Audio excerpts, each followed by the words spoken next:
Hello, my name is Danielle Shane and I'm an accessibility counselor in Counseling and Accessibility Services at Fanshawe College.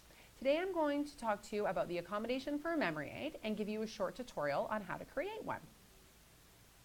A memory aid is an accommodation for students whose memory is significantly impacted as a result of their disability. A memory aid is not a cheat sheet. It is meant to assist the user to retrieve information they already know, but for disability-related reasons are unable to retrieve without having their memory triggered or jogged. When a student is assessed for and granted the accommodation for a memory aid, typically the process is to provide the student and their professors with a guide to memory aids.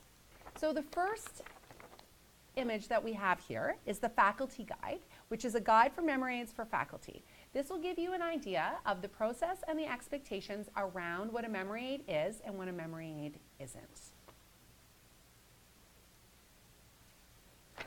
The second image that you see here is a guide to memory aids for students. This is along the same lines. This is a little bit of an instruction sheet for students, and it also lets them know what a memory aid is and what it isn't and what the expectations are in terms of how these memory aids will get approved. These guides can also be found at My Fanshawe, Student Resources, Accessibility Services, Accommodation-related documents. If a student is unsure how to go about creating a memory aid, they can talk to their accessibility counselor about getting booked in to see someone for instruction. The common method for creating memory aids is to replace written content with symbols, acronyms, and initials. Depending on the specific course, some words or specific formulae may be accepted by your professor. I always recommend that students have a conversation with their professors well in advance of the first test to determine what the parameters might be for specific courses. Here are some examples of memory aids that students that I have worked with have created. So the first one is very symbol-based with the use of minimal acronyms and acrostics. And this particular student worked on these on her own, and every one of them was approved by her professor. The second one is the same student, again, just sort of highlighting how she used the same type of formula to create one for another class in the same program. This is another student. She's very unique. She uses mostly acronyms and acrostics and the use of stickers rather than creating her own symbols. This is a student who was very unsuccessful the first time that she took this class, and once she was granted this accommodation, did very well and received a B when she retook this course. If either one of these students were to drop these on the floor, anyone picking them up should know what class they were for. This is a good overall rule. The actual creation of these guides is a form of studying and can assist with comprehension. So this chart here is from the main textbook from the Developmental Disabilities course in the DSW program. And it's cited here for your reference.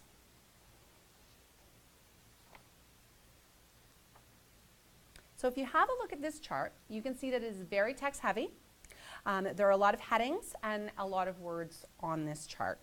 If a student was to create a memory aid from this, they may find it difficult to do this without some assistance. Using this same chart that I just showed you, I created a memory aid outlining the characteristics of Fragile X syndrome in males. I won't describe all of it, but you can see above the outline, you can see in the corner that I've used the symbol X to represent Fragile X and the symbol for male. I have the letters, the initials down the side to indicate the characteristics, the physical, behavioral, learning, health, and neurological. I used almost all symbols for this particular memory aid and some initials. If you look along the top, you can see that what I'm doing is I am showing the characteristics for males in childhood, adolescence, and adulthood.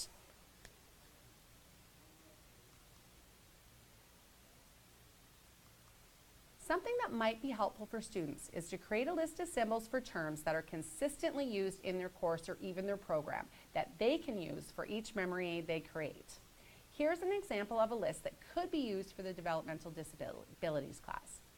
Now I've only highlighted 5 here just to show you an example, but a student could create several pages of these that they could use consistently that would allow them to create these quicker and that would have some continuity for them in terms of their memorizing and their learning and the retrieval of that information later. In coming up with symbols, you can come up with them using your imagination. You can use stickers like my one student did, or like I like to do, you can Google various images or clip arts for examples of what you may use to represent a certain concept related to a specific course. It is very important to note that professors must approve and sign all memory aids in advance of the test before students will be permitted to bring them into the testing center. Thank you for watching my demonstration video on how to create a memory aid. Remember, if you have any questions about this accommodation or any others, please contact your assigned counselor, or if you are faculty, please contact the counselor listed on the bottom of the student accommodation form. Thank you and have a nice day.